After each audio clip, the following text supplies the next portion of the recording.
अस्सलामुअलैकुम। उम्मीद है आप सब लोग खैरियत से होंगे। आज मैं रिव्यू करने जा रहा हूँ सुल्तान सलाहुद्दीन अय्यूबी सीज़न 2 एपिसोड 19 का। इस एपिसोड में सबसे पहले जो इम्पोर्टेंट टॉपिक है वो ये है कि सलाहुद्दीन और बाल्डविन की रियल लाइफ में वाकई मुलाकात हुई थी, जैसे ड्रामा या किंगडम ऑफ हेवन मूवी में दिखाई गई है। असल में तो ये सीन सबसे पहले किंगडम ऑफ हेवन मूवी में ही दिखाया गया था, जिसकी वजह से लोगों को लगता है कि ये हिस्ट्री में भी हुआ था, लेकिन असल में ये हुआ था या नहीं ये मैं आपको हिस्ट्री के मुताबिक इस वीडियो में आगे बताने वाला हूँ। साथ ही हम बात करेंगे नए कैरेक्टर गोक बोरू की, क्योंकि ये एक रियल हिस्टोरिकल शख्सियत है और इसने एक ऐसा काम भी किया था जो उस वक्त से लेकर आज तक चला आ रहा है। और हाँ, इस बात का ताल्लुक हजरत मोहम्मद सल्लल्लाहु अलैहि वसल्लम से है, इसीलिए वीडियो को एंड तक जरूर देखना और अगर पसंद आए तो लाइक और सब्सक्राइब करना मत भूलना। तो चलो शुरू करते हैं।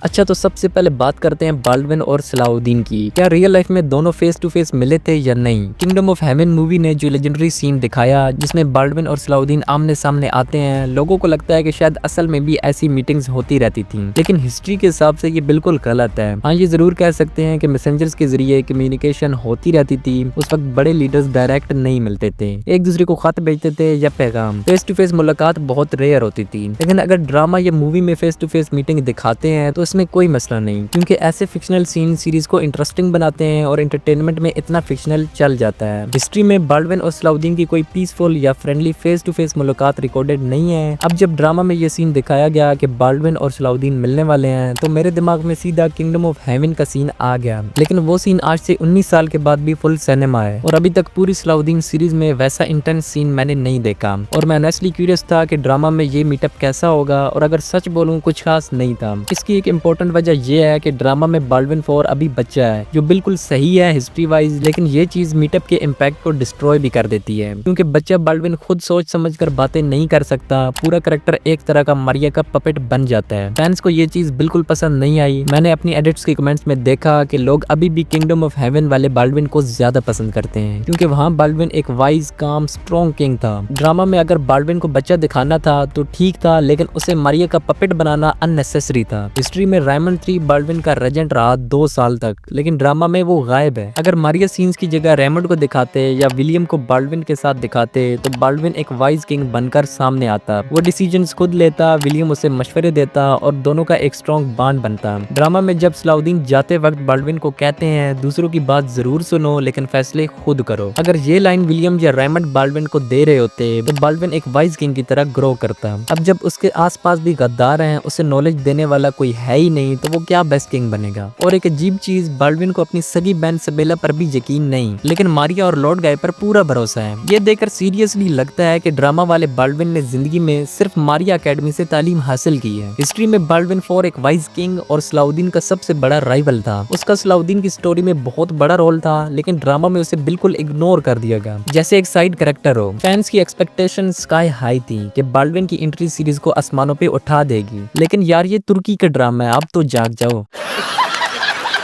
अब बात करते हैं कि गोक बोरू असल हिस्ट्री में कौन था। गोक बोरू 1154 में पैदा हुआ और 1233 तक जिंदा रहा। इसको मुजफ्फरुद्दीन गोक बोरी भी कहा जाता है। सुल्तान सलाहुद्दीन अय्यूबी का एक बहुत बड़ा अमीर, जनरल और राइट हैंड टाइप कमांडर भी था। सिर्फ सोल्जर ही नहीं, ये तो अरबिल का हुक्मरान भी था। जंगी हो या अय्यूबी, दोनों खानदानों की सर्विस की, सीरिया और इजिप्ट दोनों में, और क्रूसेडर्स के खिलाफ तो इसने बहुत सी जंगें भी लड़ी। फ्रैंक क्रिस्टियन इसको अपनी जबान में मुनफ्फरुद्दीन बुलाते थे, असल में मुजफ्फरुद्दीन इसका नेम था, लेकिन क्रिस्टियन जानबूझकर नाम बिगाड़कर मुनफ्फरुद्दीन बुलाते थे। गोक बोरी पहला मुसलमान हुक्मरान था जिसने अरबल में नबी मोहम्मद सल्लल्लाहु अलैहि वसल्लम की पैदाइश पर जश्न मनाया। यानी गोक बोरू से पहले रसूल अल्लाह सल्लल्लाहु अलैहि वसल्लम का दौर हो या बाद का दौर हो, इस तरह का पब्लिक सेलिब्रेशन नहीं होता था, मगर गोक बोरी ने एक हुक्मरान की हैसियत से ये त्योहार मनाया और वही ट्रेडिशन आज तक चलता आ रहा है। उसका खानदान असल में सल्जूक तुर्कों से था और 14 साल की उम्र में 1168 के अंदर अपने वालिद की डेथ के बाद वो अरबिल का अमीर बना, लेकिन अताबेग का इमाज ने उसको हटा दिया और उसके छोटे भाई जैनुद्दीन यूसुफ को अमीर बना दिया, ताकि वो उसका इस्तेमाल करके खुद पावर चलाए, मतलब रेजेंट बनकर। बेसिकली गोक बोरी को अरबिल से निकाल दिया गया। फिर गोक बोरू ने मसूल के हुक्मरान सैफुद्दीन गाजी II की सर्विस ज्वाइन की और मसूल की तरफ से उसे हरम शहर मिला। फिर वक्त आता है 1164 से 1175 की तरफ। सलाहुद्दीन जब इजिप्ट फतह कर चुके थे, उनका नेक्स्ट मिशन था सीरिया को यूनाइट करना, ताकि पूरा मुस्लिम वर्ल्ड एक हो और क्रूसेडर्स की कमर तोड़ छोड़ सके, लेकिन जंगियों ने सीरिया में सलाउद्दीन के खिलाफ पोजीशन ले ली। अब ये तो सलाउद्दीन बिल्कुल नहीं चाहते थे, वो सीरिया को भी इजिप्ट के साथ अपनी हुकूमत में रखना चाहते थे, लेकिन अब सीरिया उनके खिलाफ हो चुका था जो कभी उनके साथ था जब सुल्तान नूरुद्दीन जिंदा थे। ड्रामा में जो दिखाया जा रहा है कि गोकबोरू जंगियों के साथ खड़ा है वो बिल्कुल सही दिखाया जा रहा है। 13 अप्रैल 1175 बैटल ऑफ हामा में गोकबोरू जंगी फौज के राइट विंग का कमांडर था। उस वक्त वो सलाउद्दीन के खिलाफ लड़ रहा था और इंटरेस्टिंगली जंग में गोकबोरू ने सलाउद्दीन के लेफ्ट फ्लैंक को तोड़ दिया था, लेकिन एंड में सलाउद्दीन के अलाइड गार्ड्स ने एक ऐसा चार्ज दिया कि गोकबोरू को पीछे हटने पर मजबूर कर दिया। लेकिन फिर वक्त बदल गया। 1182 के अंदर गोकबोरू को समझ आया कि जंगी अब कमजोर पड़ चुके हैं, तो उसने फाइनल डिसीजन लिया वो सलाउद्दीन को ज्वाइन करेगा। जब सलाउद्दीन बैरूत से वापस आ रहे थे, गोकबोरू ने उन्हें जजीरा बुलाकर ओपन सपोर्ट ऑफर की कि लोग आपका साथ देंगे, और इस एक मूव ने लिटरली जंगिद डायनेस्टी को सीरिया एंड जजीरा में खत्म कर दिया और जंगी सिर्फ मोसूल और अलीपो मतलब हलब में ही बचे। 1185 में जब सलाउद्दीन मोसूल के रूलर इज़्ज़ुद्दीन मसूद से लड़ रहे थे, उस वक्त उन्हें गोकबोरू पर शक होने लगा कि शायद वो दुश्मन से जा मिला है। गोकबोरू ने जंग के खर्च के लिए एक बड़ी रकम देने का वादा किया था, लेकिन वो पैसे वक्त पर नहीं दे सका। इसी वजह से सलाउद्दीन ने कुछ टाइम के लिए उसे कैद किया, मगर फिर जल्दी छोड़ दिया। इसी कैंपेन के दौरान सलाउद्दीन बहुत बीमार हो गए थे और उस वक्त गोकबोरू ने ही उनकी देखभाल की। सलाउद्दीन ने जब नॉर्थर्न सीरिया और जजीरा अपने कब्जे में ले लिया तो उन्होंने गोकबोरू को उर्फा और सामसत भी दे दिया। फिर उसकी शादी अपनी बहन राबे खातून से करा दी।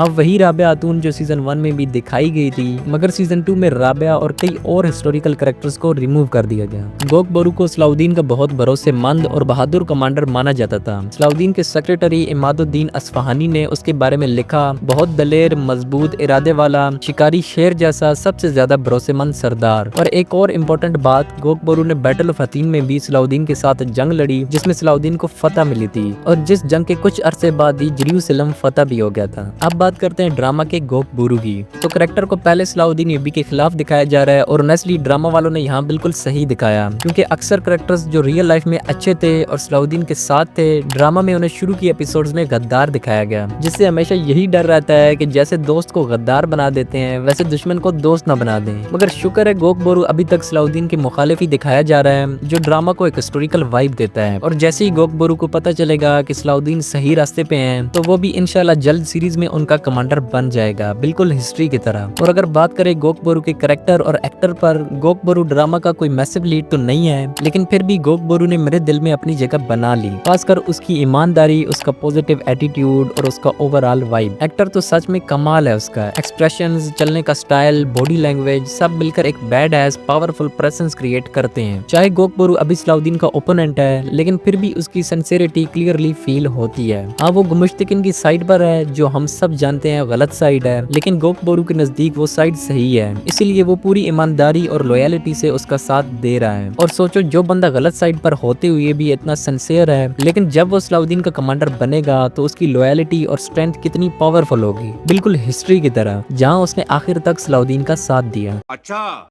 तो खैर यही था आज की इस वीडियो के लिए। बाकी बातें हम अगले रिव्यू में डिटेल से करेंगे इंशाल्लाह। तो मिलते हैं किसी नेक्स्ट वीडियो में। अल्लाह हाफिज।